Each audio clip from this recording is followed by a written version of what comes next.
Commander, something you need? How'd you end up joining the Alliance? Look, if you're looking for an inspirational tale of the crippled kid overcoming impossible odds, you're gonna be disappointed. My mother was a civilian contractor working for the Alliance. I basically grew up on the Arcturus station back when they were building up the fleets. Spend all that time around Alliance ships, there's a good chance you'll end up going to the Academy. I have to go. Alright, see ya.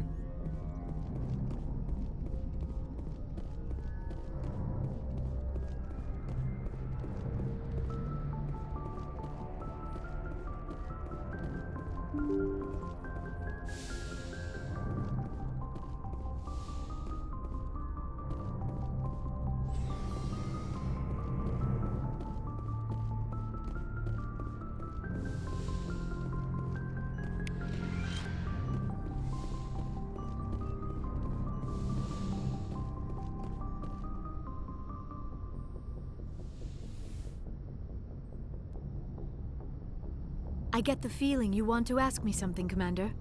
Maybe we could pick up where we left off. You were telling me about your interest in the Protheans. Actually, I think I was talking about my interest in you, and making a fool of myself in the process. As I said, I am not used to dealing with people, especially humans. I did not really know much about your species when we first met, Shepard.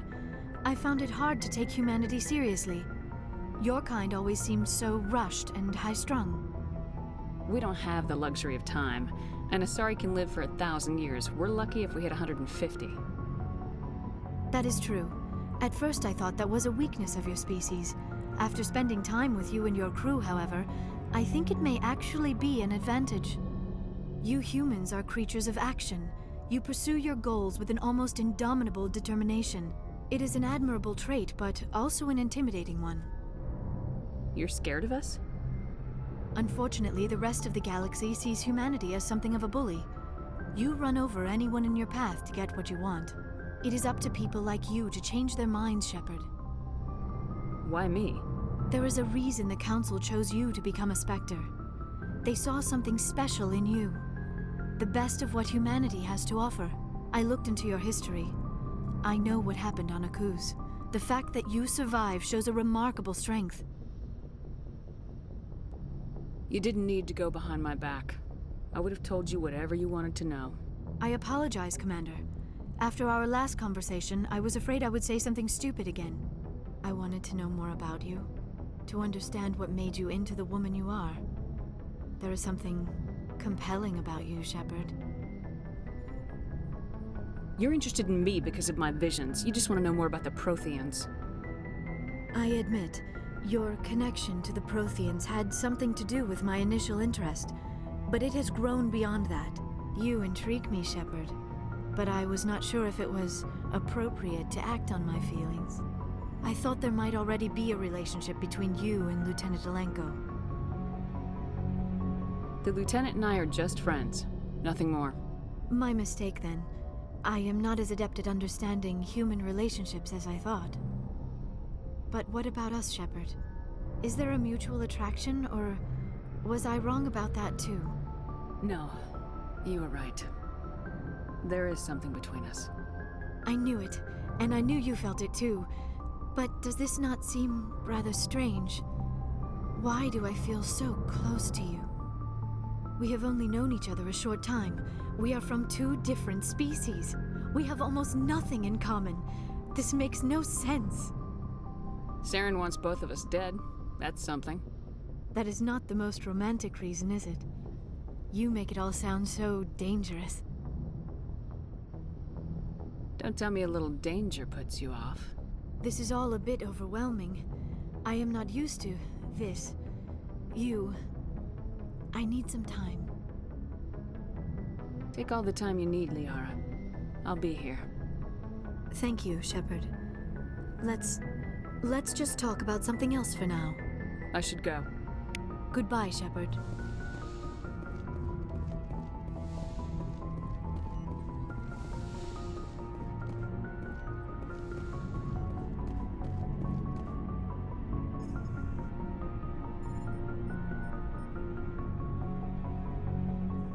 Do you have some time to talk now, Commander? Let's hear it, Lieutenant. I'm always open to my officers. We've played it pretty close to the book so far, but we're a long way from backup. We've got some tough calls to make. I'm just saying, try to leave yourself a way out. I've seen what cutting corners can do, and I'd hate to have that happen to you, Shepard. Commander.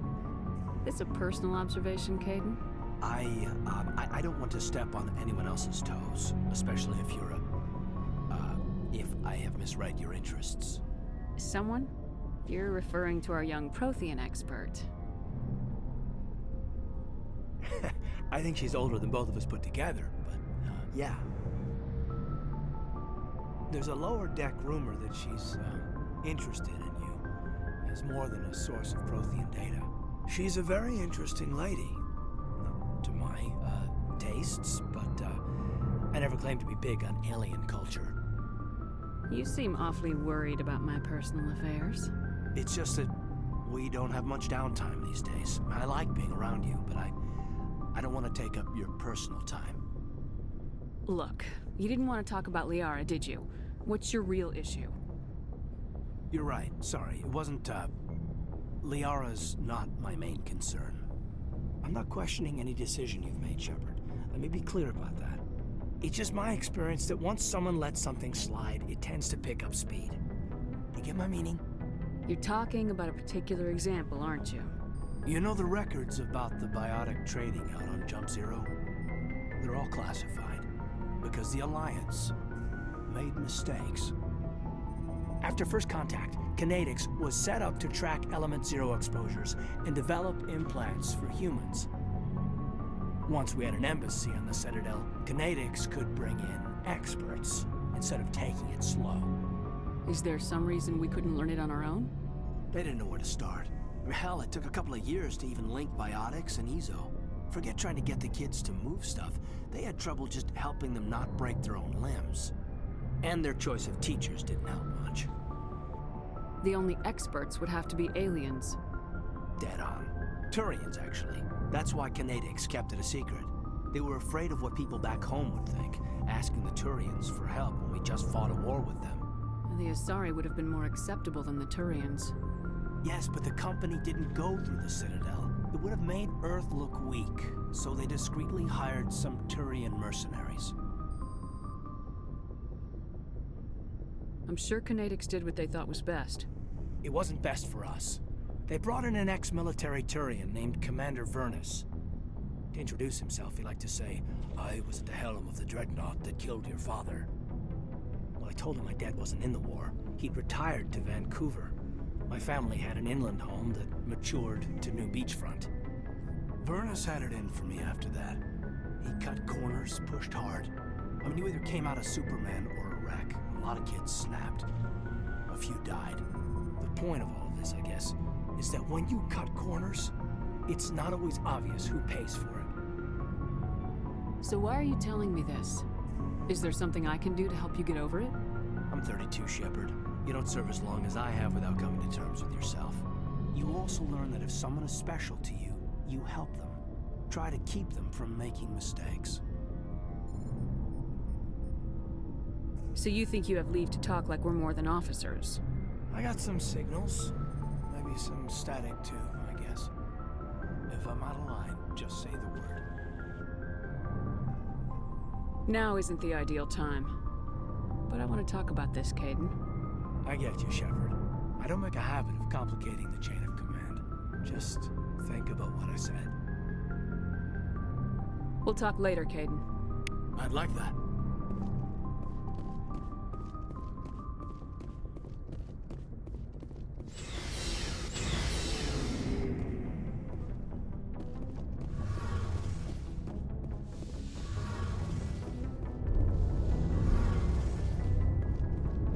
Shepard, I'm glad you're here. Good to see you smiling again, so to speak. I'm sleeping much better now. I guess I'm getting used to how quiet your ship is. I still think a lot about my pilgrimage, though. I know Steren's our top priority, but with all the worlds we go to, I was hoping to find something to bring back to the flotilla. What are you hoping to find? Usually, people bring back something like a derelict ship we can use for salvage. But I need something bigger. There's a lot expected of me. What's so special about you? It's my father. He's the senior member of the Admiralty Board. He's one of only 5 people who can overrule the decisions of the Conclave for the good of the migrant fleet. My father is responsible for the lives of 17 million people. Our entire race is in his hands, and I'm his only child. So are you some kind of heir to the Quarian throne or something? No, it doesn't work that way. My father's position isn't hereditary. I'll probably never serve on the Admiralty Board myself. Officially, I'm just the same as any other citizen. But it doesn't work that way in practice. People have always treated me differently because of who my father is. That must be tough on you. My people place a high value on family and ancestry. There's an unspoken expectation that I'll live up to my father's example. Everyone's waiting for me to do something great on my pilgrimage. Something that will forever change our lives for the better. If I don't, it's like I failed, and that reflects badly on both me and my father.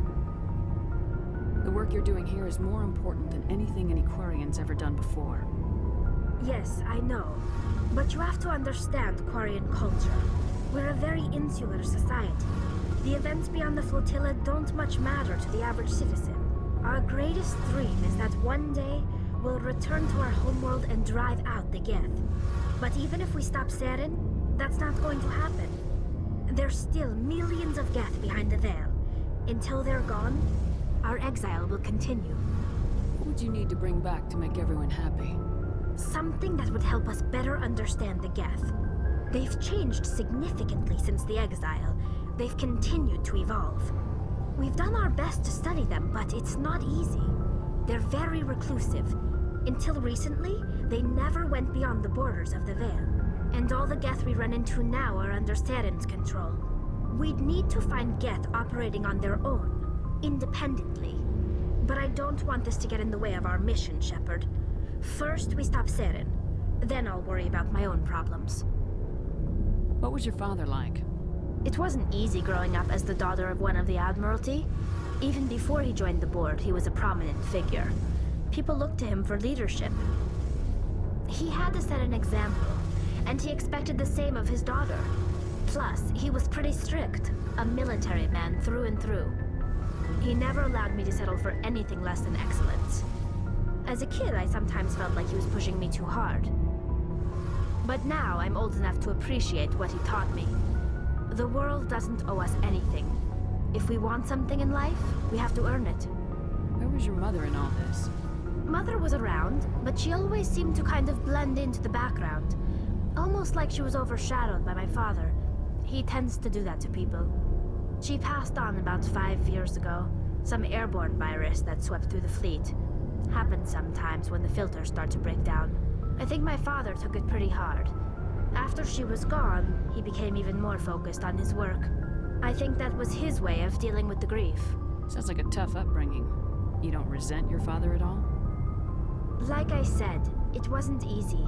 My father's not the kind of person you bond with. And he wasn't around all that much. Too busy. People counted on him, and he took his duties seriously.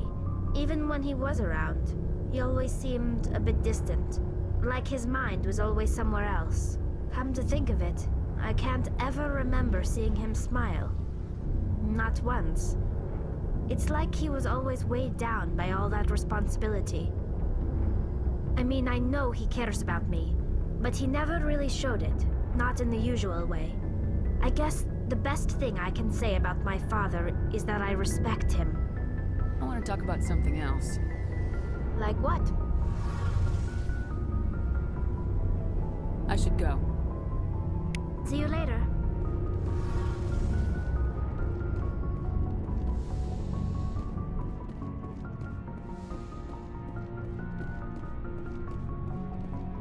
What do you want, Shepard?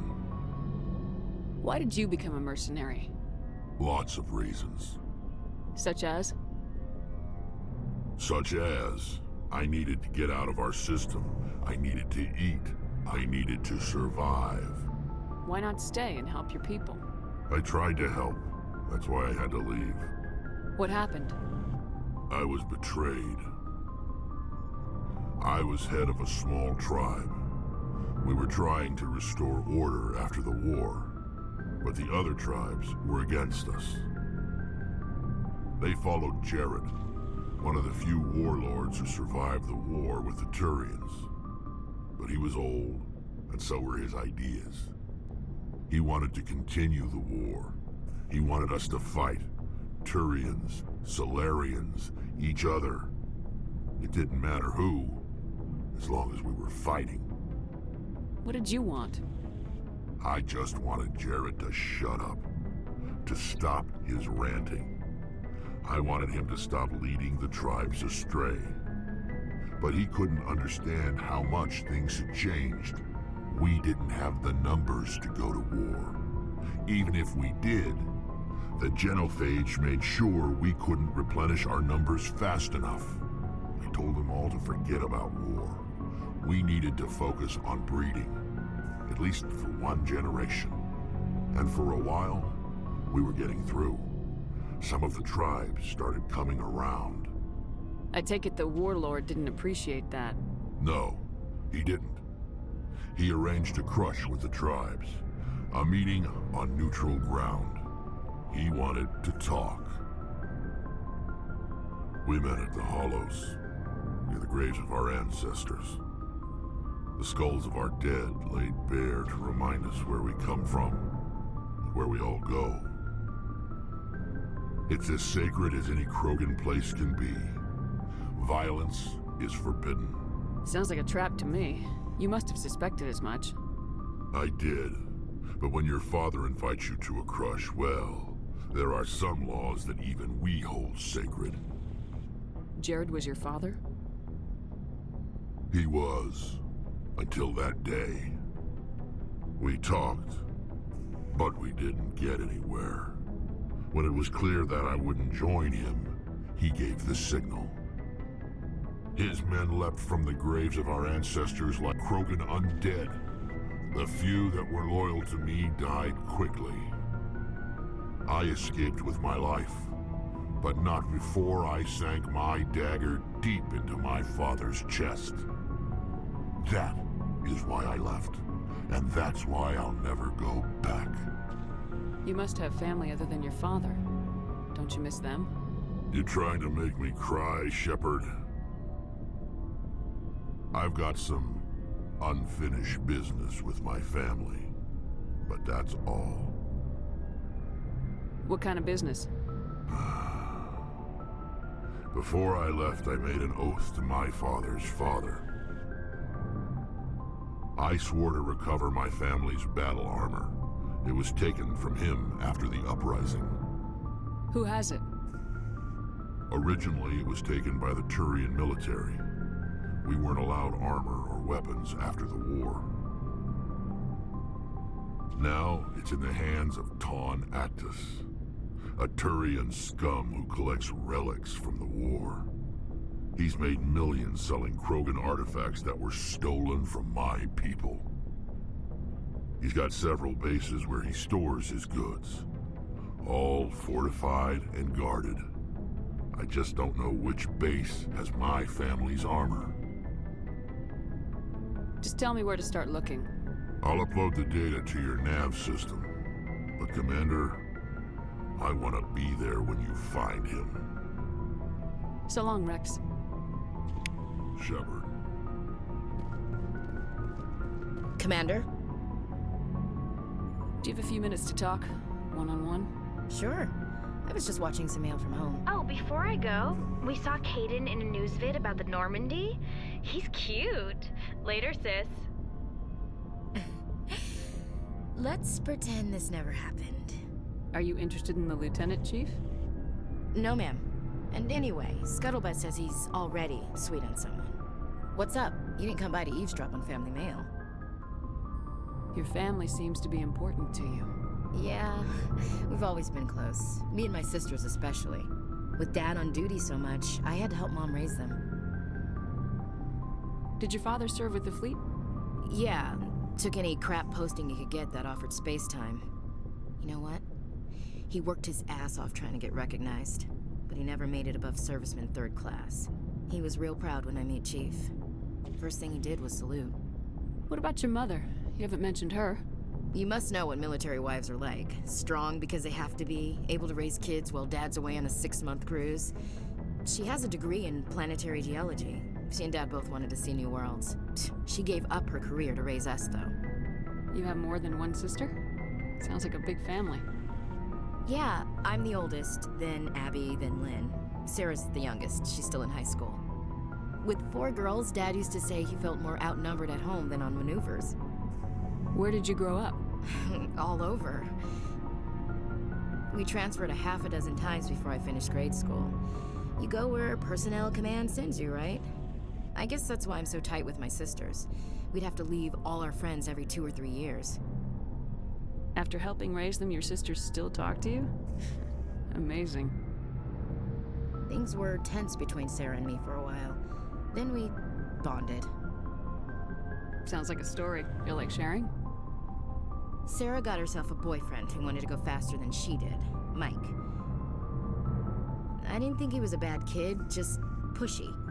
Lynn would send me these worried vidmails, and I'd tell her to relax. Where were you when this was going on? I was on active duty.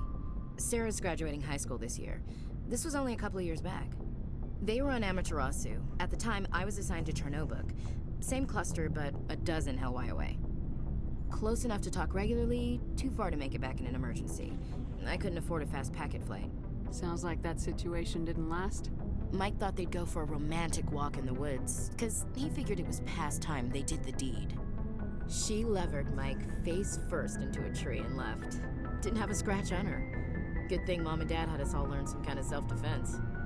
I took emergency leave and walked Sarah to school for a few days. You said all of your sisters learned self-defense? Lynn did pistol practice, but didn't like it. She's kind of nervous. Sarah took Aikido. Abby decided to learn the sword. She always was a little weird. Likes big skirts and tops you have to tie her into. They do great things to her figure, though. So, what did you learn? One of Dad's friends taught me Marine hand to hand. Did anything happen while you were home? My last day out, Mike was waiting for us. Sarah had told her friends, so everyone at school knew what he did. He wasn't happy. I wanted to snap him in half, but Sarah gave me this look, this let me handle it, I need to do this alone look. She kept her cool, God bless her, as he screamed in her face. She just let him vent. Then he tried to punch her. I swear, she just flowed around him. Next thing I knew, he's face down on the sidewalk and there's blood everywhere. He missed? When he swung, she wasn't there anymore, and he fell. She helped him stop the bleeding and had me call an ambulance. She told the paramedics he fell. Before they took him to the hospital, Mike touched Sarah's arm. I thought he was gonna end up on the ground again. But he hung his head, whispered, "I'm sorry," and started crying. And she hugged him. The Williams women are a decisive bunch, Commander. We do things when we're ready. Not before, not after. Your sister's something else. But you didn't mention your father at all. Was he on deployment? Dad always wanted to serve in space, but he wanted us to have real ground under our feet. He'd say, space is beautiful, but you can't raise a family there. I cannot rest from travel. I will drink life to the lees. All times I've enjoyed greatly, have suffered greatly, both with those that loved me and alone. For always roaming with a hungry heart, much have I seen and known, cities of men and manners, climates, councils, governments. I didn't know you liked classical literature. Ulysses was my dad's favorite poem. Every time he shipped out, he recorded me reading it. He had a dozen versions when he retired. Does he still like it? I sure hope so. I read it to his grave every time I go home. Dad passed on a few years back. He's probably still watching, though. I thought you said he was dead. You know, from heaven, wherever that is. That's not a problem with you, is it? That I believe in God?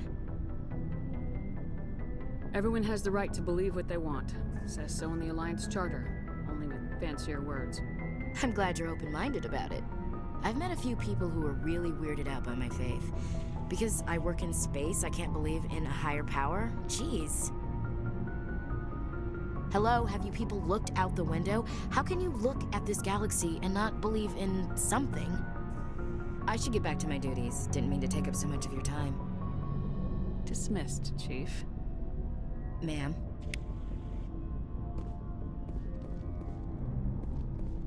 Commander, good to see you. You've been with CSEC a while. Have you seen much action? Well, not as much as you, but yeah, I've seen some interesting things. I bet you have. Anything in particular that stands out? I remember this Solarian geneticist I was sent to investigate. That case was a bit disturbing. What happened? Why were you investigating him? I was tasked with tracking black market trade on the Citadel. Most of it harmless, nothing I needed to pursue. But during the course of my investigation, I noticed an increase in the trade of body parts, organs mostly. We usually get a few of those, but not the numbers I was seeing. We weren't sure if there was a new black market lab or if some freak was harvesting organs from citizens. You've seen this before on the Citadel? Every so often, some lab sells unwanted parts through the black market, but they're not as bad as the psychos. I remember this one L-Corps diplomat we caught in my first year on the job. He was hacking people up and selling their organs. Had the station in a bit of a panic. But this case wasn't that clear-cut. Turns out there was more going on than we first realized. So how did you figure out what was happening? First, we got a hold of a sample and ran DNA tests. The weird thing was, the match led us to a Turian who was still alive and was very convinced he'd never lost his liver. After a bit of digging, I discovered this Turian worked briefly for Dr. Salion, the geneticist. So I went to his lab hoping to find evidence of cloned organ development, but there was nothing. No Solarian hearts, no Turian livers, not one Krogan testicle. What'd you do about the geneticist? I brought in some of his employees for interrogation to see if I could get them to talk. While I was interviewing one of them, I came across something suspicious. You mean threatening? Was that really necessary? Maybe, maybe not. Either way, it paid off. One of my detainees started bleeding profusely during the interview. We offered to patch him up and he got frantic, freaked out. I ordered a full exam to find out what was going on. Our medics found incisions all over his body, some of them fresh. That was our big break. These people weren't just Dr. Salion's employees. They were test tubes. Walking, living test tubes.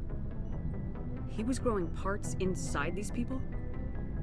Exactly. He cloned their organs right inside their own bodies. Then he harvested them and sold them off. Most of the victims were poor. He'd pay them each a small percentage of the sales, but only if the organs were good. Sometimes an organ wouldn't grow properly, so he'd just leave it in them. Most of them were a mess, but only on the inside, hidden so nobody could see it. I hope he got what he deserved. That's the worst part. We never caught him. Why not? What the hell happened?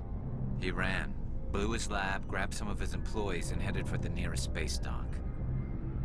By the time I found out, his ship was already leaving. He threatened to kill his hostages if we tried to stop him. But you went after him anyway, right? I ordered Citadel Defense to shoot him down, but CSEC headquarters countermanded my order. They were worried about the hostages, worried about civilian casualties if the ship was destroyed so close to the Citadel. I told them those hostages were dead anyway. He just used them to make more organs, but they wouldn't listen. Well, you can't get them all. No, but letting him get away like that. All they had to do was disable that ship, stop him from running. Maybe the hostages die, maybe they don't, but at least we stopped the bastard responsible for it all. I suppose I can see both sides. But what's done is done. I suppose. Can't waste too much time worrying about it now. Just wish I could have stopped him. That's all. Do you have any idea what happened to Dr. Salion? I sent out feelers from time to time, hoping to find something. I thought I'd found him a while back. He changed ships and changed his name to Dr. Hart, his idea of a joke, I guess. I told the military, but they weren't convinced it was him. I got the transponder frequency for his new ship, but I just can't get anyone to check it out. I'll check out the coordinates when I get a chance. I was hoping you'd say that, but Commander, take me with you when you go. If it's Salion, I want to be there when you find him.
Во время сканирования Янтора на орбите одного из его спутников были найдены обломки крушения грузового корабля.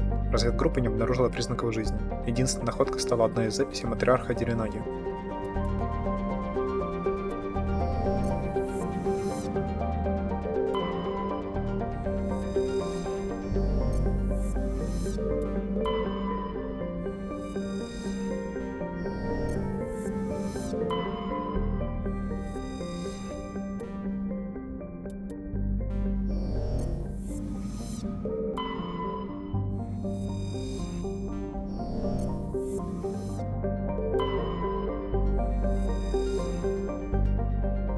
Райнгри – небольшая, бесплодная, лишенная водоемов планета. Несмотря на достаточно умеренный климат и запасы полезных ресурсов, ни одна из горнодобывающих корпораций не решается инвестировать в нее средства. Приблизительно 10 тысяч лет назад астероид, названный соларианскими исследователями ВАТС, отклонился от курса, вошел в систему и начал вращаться по спиралеобразной орбите вокруг Райнгри. Он приближается к конечной точке своей орбите. Это стало причиной участившихся землетрясений и бурь на Райнгри.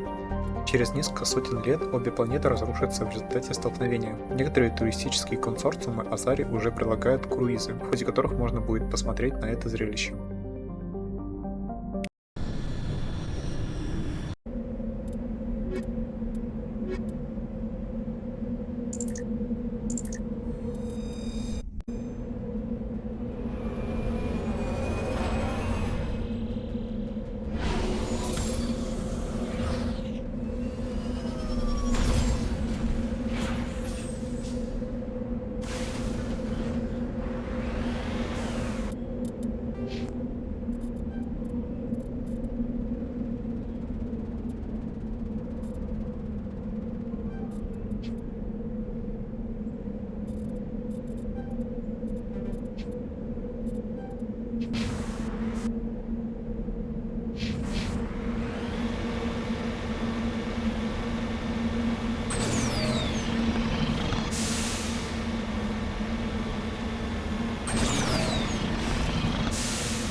Got it.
Heading out.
That's the last of them.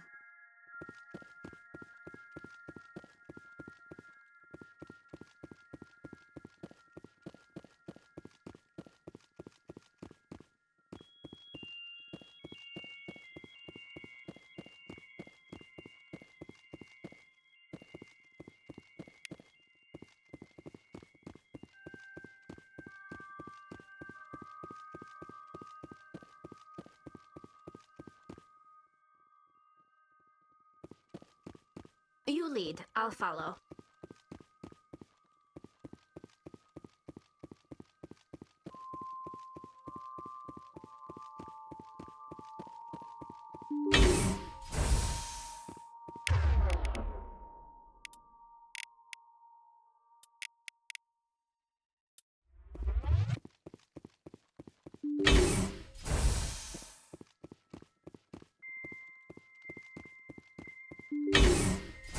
contact.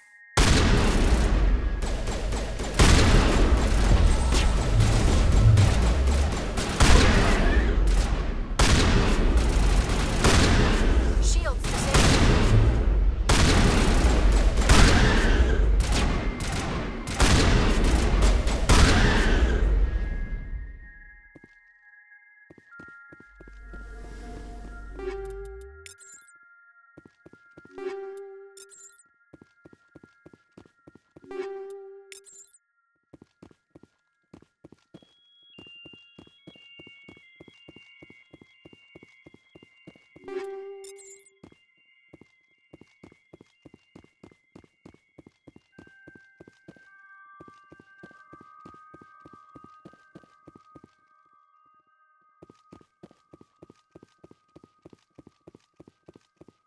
Perimeter secured.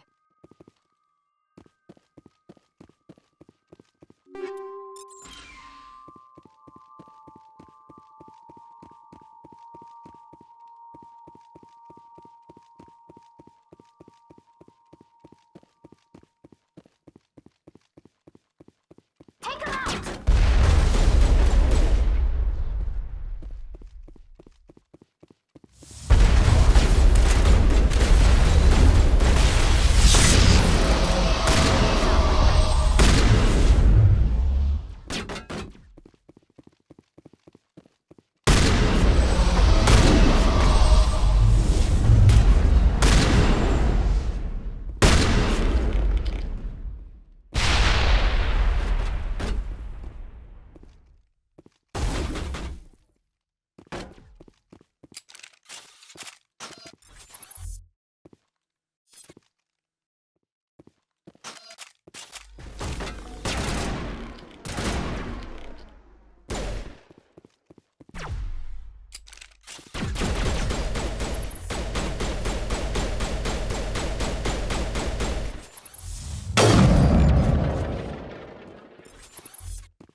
Perimeter clear.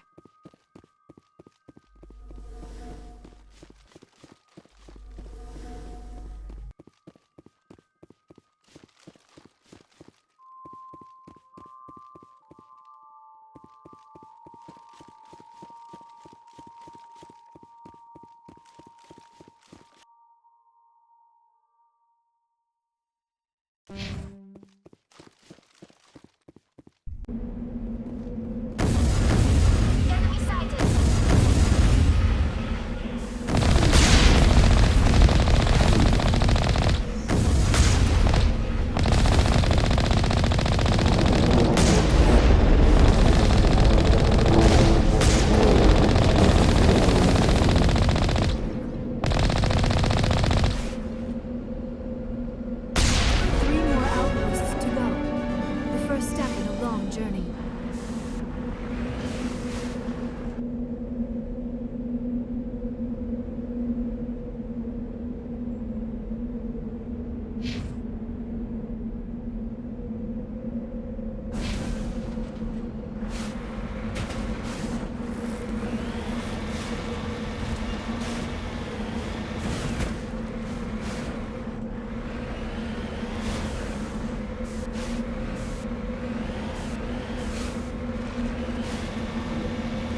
on my way.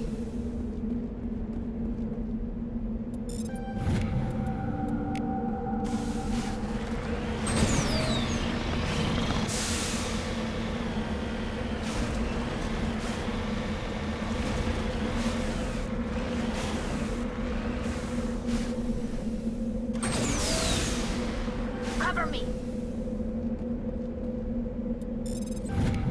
В этой капсуле был найден медальон Лиги Единения. Владелец поблизости не обнаружен.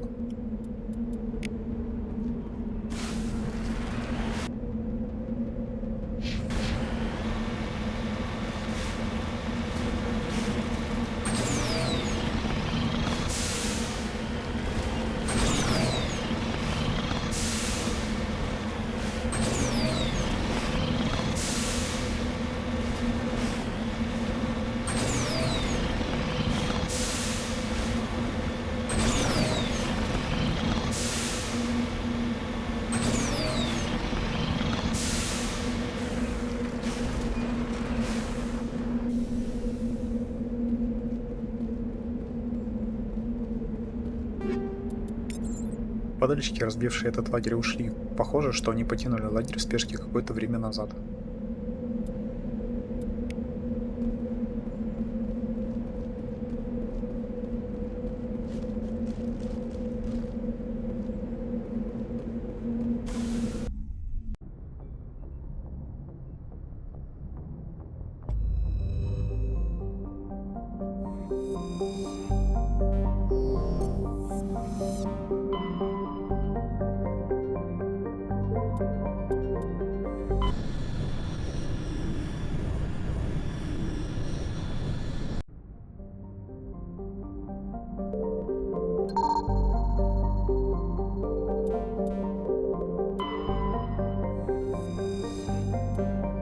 В процессе сканирования поля астероидов в системе Терешковой вы получили необычные данные. После смелых маневров, проведенных Джокером, небольшой команде удалось обнаружить на одном из астероидов несколько обломков. Среди найденных предметов был медальон Лиги Единения.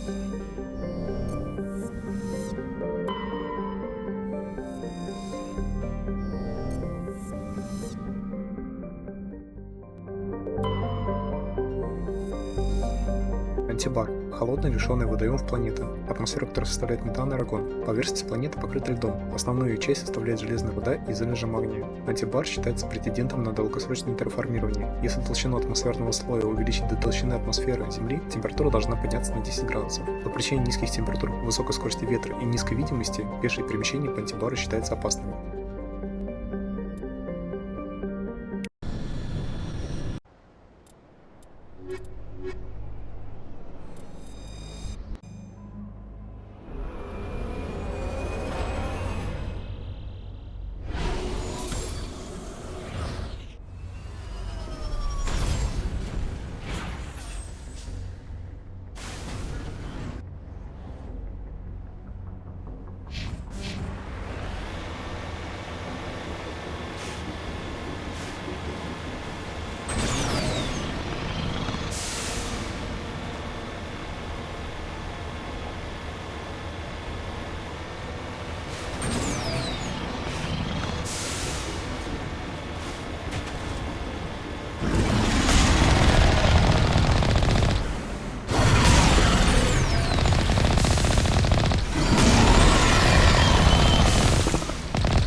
Следы оружия гетов отчетливо видны на транспортном средстве и трупах людей. Гетты были уничтожены молотильщиком, по крайней мере они получили по заслугам.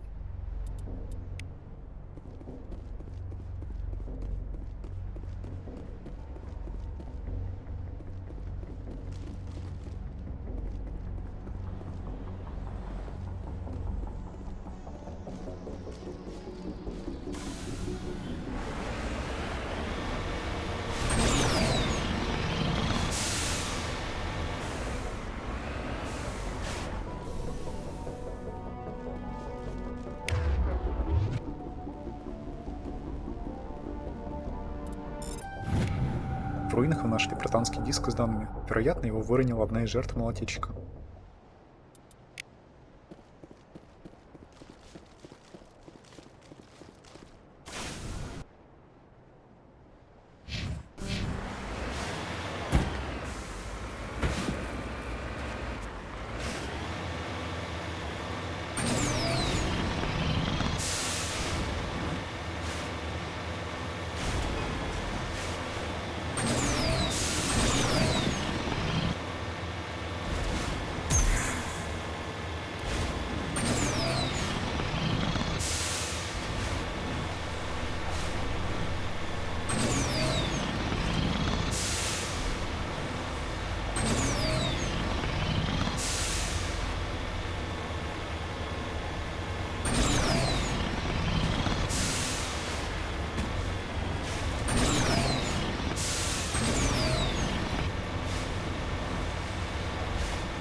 Пока.